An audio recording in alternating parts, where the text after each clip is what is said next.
He told me the two greatest things that he regretted in life. He didn't read God's Word enough. He wished he spent more time in God's Word. Now, that says a lot to me, because when you went to Billy Graham's house, you were doing one of three things: reading God's Word, praying, or watching Larry King live. My granddad was very good friends with Larry King, and always remained good friends. And my granddad loved watching Larry King, to see other people, to hear him. He loved how Larry King interviewed people, and so he loved watching Larry King, to see and to learn other people and get to know him through Larry King's interviews. And so my granddad, all I saw him do was reading God's Word. And he said he wished he knew it better. He said, "I wish I knew it as good as your grandmother did." My grandmother Ruth. My grandmother Ruth did know it better than anybody else, hands down.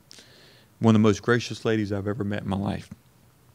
The next thing he said he regretted in life, he said, "Will, I didn't pray enough." He said, "I look back and we could accomplish so much more if we spent more time on our own knees." Now, that says a lot, too. You think of all the things that God has used him to accomplish, and he said we could have done so much more if we had spent more time on our knees simply praying. And what my granddad was teaching me, that we have to be totally dependent upon God. And reading God's Word and praying keeps us dependent upon God, because we realize that this is never about us. There's nothing that we can do to help anybody or to save anybody. It's all God. And this just keeps our attention on God. And so that's what I learned from my granddad. Yeah.